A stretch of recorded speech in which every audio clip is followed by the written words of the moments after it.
तो हमें से बहुत से लोग आजकल सोच रहे हैं कि यूरोप की किन कंट्रीज़ में अप्लाई किया जाए। तो आज मैं ऐसे ही एक कंट्री के हवाले से आपको बताने लगा हूँ, जो कि मोस्टली अगर आप पाकिस्तान से अप्लाई कर रहे हैं तो आपके लिए बहुत ही अच्छा ऑप्शन हो सकता है। उस कंट्री के मैं आपको फ़ायदे और नुकसान दोनों बताऊँगा, ताकि आपको एक इन्फॉर्म्ड डिसीजन लेने में थोड़ा आसानी पैदा हो। तो अगर आपको अभी तक उस कंट्री का नहीं पता लगा, तो वो कंट्री है फ़िनलैंड। और आजकल बहुत से स्टूडेंट्स का, स्पेशली पाकिस्तानी स्टूडेंट्स की प्रायोरिटी बन चुका है, और वो क्यों बन चुका है वो भी हम डिस्कस करेंगे। और अगर आप फ़िनलैंड मूव करना चाह रहे हो या सोचना चाह रहे हो कि फ़िनलैंड मूव करके हमें किस टाइप के मसले आ सकते हैं, हम इस वीडियो में वो भी डिस्कस करेंगे। तो without wasting any time, let's start the video.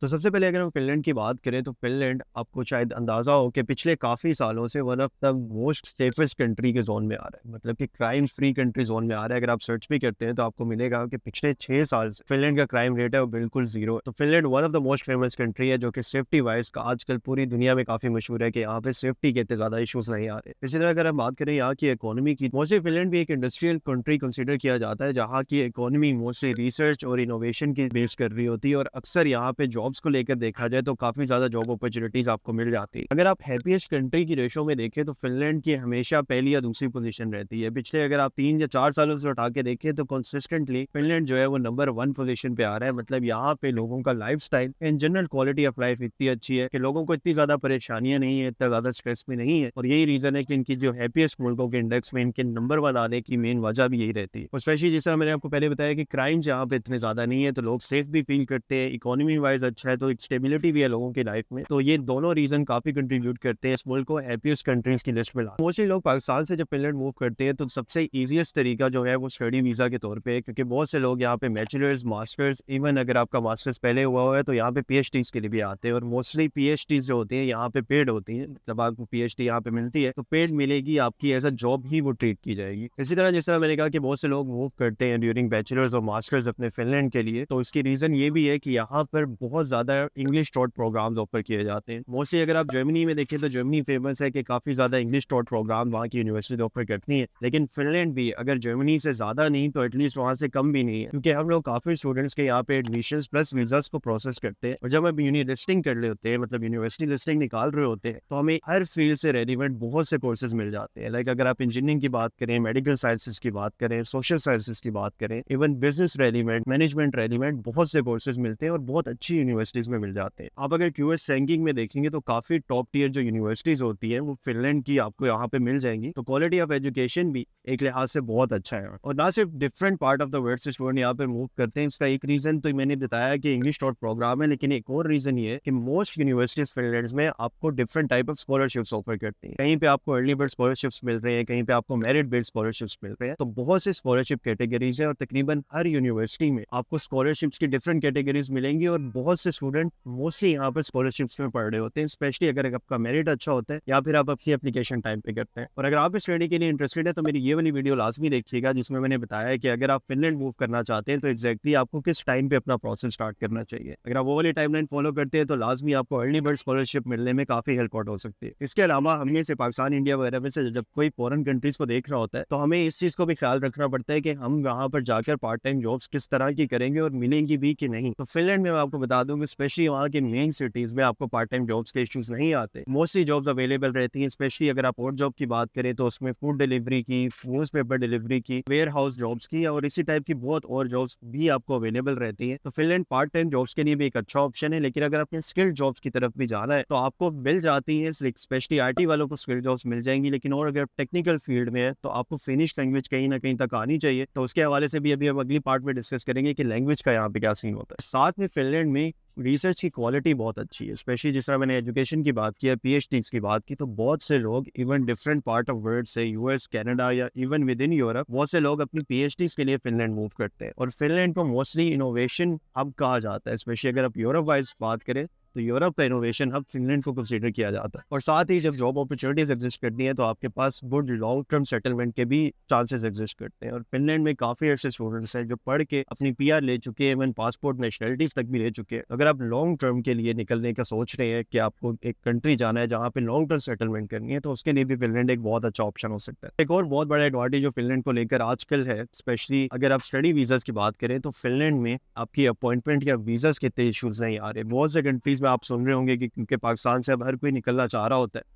और इसकी वजह से एम्बेसीज में भी काफ़ी ज़्यादा रश हो चुका है। स्पेशली अगर आप जर्मनी का सिनेरियो देखें, चेक रिपब्लिक वगैरह का सिनेरियो देखेंगे, अपॉइंटमेंट बहुत बहुत डिले आ रही हैं, कई दफ़ा आ भी नहीं रही होती। बट फिनलैंड में अगर आपका एडमिशन आ जाए तो उसके बाद आप वीज़ा प्रोसेसिंग को अगर देखें तो काफ़ी स्मूथ सा स्टेप है। बिल्कुल फिनलैंड का पाकिस्तान से तो अप्लाई नहीं होता, लेकिन आप दुबई जाकर आप अप्लाई कर सकते हो। विद इन 1.5 मंथ आपका वीज़ा आ रहा होता है। तो अगर आप एक सेफ जोन में रहना चाहते हैं या आपको है कि अच्छा जो मैंने टाइम इन्वेस्ट कर रहा हूँ अपने स्टडी वीज़ा की एप्लीकेशन में वो ज़ाया ना जाए, तो फिनलैंड उसके लिए एक बहुत अच्छा ऑप्शन हो सकता है। तो ऑब्वियसली जब आप फॉरेन कंट्री में मूव करते हैं तो ऐसा नहीं होगा कि आपको सब एडवांटेजेस ही मिल रहे हो, सब प्रोज ही मिल रहे हो। लोग कई दफ़ा बताते भी है, लेकिन मेरी कोशिश ये होती है कि बहुत आपको एडवांटेजेस और डिसएडवांटेजेस दोनों से आगाह करूँ ताकि आप एक इन्फॉर्म डिसीजन ले सको। अगर हम ड्रॉबैक्स की बात करें तो सबसे बड़ा ड्रॉबैक कि आप यूरोप के किसी भी कंट्री में मूव करेंगे, चाहे वो फिनलैंड हो, जर्मनी हो, ऑस्ट्रिया हो, स्पेन हो, कोई भी कंट्री हो, आपको एक लैंग्वेज का बहुत बड़ा ड्रॉबैक आएगा, क्योंकि language barrier mostly European countries में एग्जिस्ट करता है, क्योंकि इंग्लिश लैंग्वेज उनकी ऑफिशियल लैंग्वेज नहीं होती। और फिनलैंड के लिए भी ये बात बिल्कुल ठीक है कि यहाँ पर आकर अगर आप लैंग्वेज नहीं करते हो, स्पेशली अगर आपकी फील्ड बहुत ज़्यादा टेक्निकल है या आपने स्किल्ड रेलिवेंट जॉब्स ढूंढनी है और लैंग्वेज आपको बिल्कुल नहीं आती, देन मोस्टली आपको जॉब मिलने में या लॉन्ग टर्म जॉब कॉन्ट्रैक्ट्स मिलने में काफ़ी मसले आ सकते हैं। तो फिनिश लैंग्वेज पे आपको बहुत ज़्यादा काम करना पड़ेगा। और अगर हम बात करें फिनिश लैंग्वेज की, तो मोस्टली यूरोप में मशहूर है कि जर्मन लैंग्वेज बहुत मुश्किल है या टफ टू लर्न है।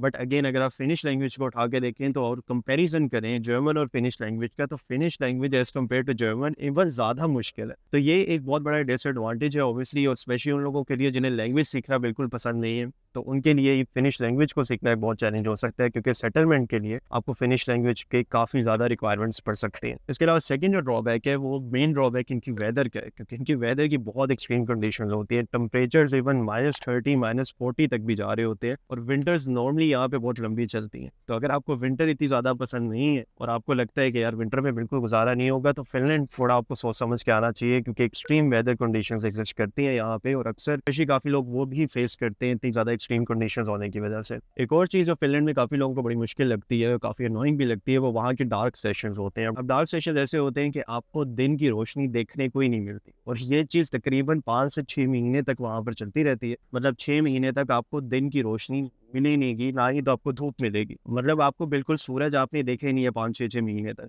और आप खुद अंदाज़ा लगाएं, अगर 5 से 6 दिन आप सूरज ना देखें तो अगले दिन कुछ ना कुछ आपको फील हो रहा होता है कि यार कुछ मिस कर रहा हूँ। फिनलैंड में अक्सर लोग जो रहते हैं उन्हें इन वेदर कंडीशंस के या इस एटमॉस्फेयर के थोड़ा यूज टू होना पड़ता है, क्योंकि 5 to 6 ईयर्स विदाउट सन या विदाउट रोशनी एक ऐसे मुल्क में गुजारना जो कि अगेन विंटर भी वहाँ पे मैंने बताया कि काफ़ी एक्सट्रीम होती है, और काफ़ी लोगों के लिए काफ़ी चैलेंजिंग भी हो सकता है। और एक और मसला जो फिनलैंड में आपको जाकर फेस करना पड़ सकता है, स्पेशली अगर स्मॉल टाउन्स में या बहुत छोटे टाउन्स में या सिटीज में आप मूव करें और विदाउट फिनिश लैंग्वेज मूव करें, तो वहाँ पार्ट टाइम जॉब्स के आपको मसले कंसीडर करने पड़ेंगे, क्योंकि अगर आपको फिनिश लैंग्वेज बिल्कुल नहीं आती और आप इंटायरली इंग्लिश पे रिलाई कर रहे हो, और स्पेशली आप छोटे सिटीज में आके रिलाई कर रहे हो, तो हो सकता है जॉब अपॉर्चुनिटीज उस तरह से आपको ना मिल सके, इवन वो पार्ट टाइम जॉब अपॉर्चुनिटीज हो या स्किल्ड वर्कर्स की कैटेगरी में वो जॉब अपॉर्चुनिटी है। तो अगेन लैंग्वेज का एक बहुत बड़ा रोल है यहाँ पे, जो कि सेटलमेंट की तरफ, आपकी पार्ट टाइम जॉब्स की तरफ, अर्निंग की तरफ एक बहुत बड़ा फैक्टर कंट्रीब्यूट करता है। तो इन कंक्लूजन अगर मैं ओवरऑल सिनेरियो की बात करूं तो मैं शायद फिनलैंड को फिर भी प्रेफर करता है, क्योंकि इसके एडवांटेजेस बहरहाल काफ़ी ज़्यादा है एज कम्पेयर टू उसके डिसएडवांटेजेस। और एक सबसे बड़ा एडवांटेज वो ये है कि आप अपनी फैमिली के साथ भी यहाँ पे मूव कर सकते हो, मतलब फैमिली, स्पाउस और आपके जो बच्चे हैं उनके साथ भी आप मूव कर सकते हो। और बहुत कम यूरोपियन कंट्रीज ये वाली चीज़ आपको ऑफर करते हैं कि आप विद फैमिली मूव कर सको। तो फिनलैंड मेरी लिस्ट में बहरहाल कहीं ना कहीं प्रायोरिटी रखता है और काफ़ी अच्छा मैं इसे कंसिडर भी करता हूँ। अच्छा, तो बहुत से स्टूडेंट जिस तरह मैंने बताया कि स्टडी के लिए यहाँ पर आना प्रेफर करते हैं, हमसे भी काफ़ी स्टूडेंट अपना बैचलर्स का और मास्टर्स का प्रोसेस करवाते हैं, और हमारा रेशो अल्हम्दुलिल्लाह फिनलैंड को लेके बहुत अच्छा चल रहा है। 90% हमारी एडमिशन सक्सेस रेशियो है, तकरीबन 100% हमारी वीज़ा सक्सेस रेशियो है, जो कि हमारे लिए भी काफ़ी मोटिवेटिंग फैक्टर है फिनलैंड को लेके कि यहाँ पर जितना भी टाइम हम इन्वेस्ट कर रहे हैं, एट द एंड उसका एंड रिजल्ट हमें बहुत अच्छा मिल रहा है। तो अगर आप हमसे कॉन्टैक्ट करना चाहते हैं तो सिंपली आपने ये वाला गूगल फॉर्म फिल आउट करना है, जिसका लिंक मैंने डिस्क्रिप्शन में भी डाल दिया और मैं कमेंट्स में भी डाल दूंगा। लेकिन अगर आपको वहाँ पर फॉर्म नहीं मिल रहा, देन सिंपली आप मेरी वेबसाइट को ओपन कर सकते हैं www.fmrblogs.com, और इसको ओपन करने के बाद आप अगर कॉन्टैक्ट सेक्शन में जाएंगे तो वहाँ पे भी आपको गूगल फॉर्म मिल जाएगा। एक रिक्वेस्ट होगी कि प्लीज़ अपनी इन्फॉर्मेशन आप जो भी गूगल फॉर्म में डालें एक दफ़ा वेरीफाई कर लें, स्पेशली अपना व्हाट्सएप नंबर वेरीफाई कर लें,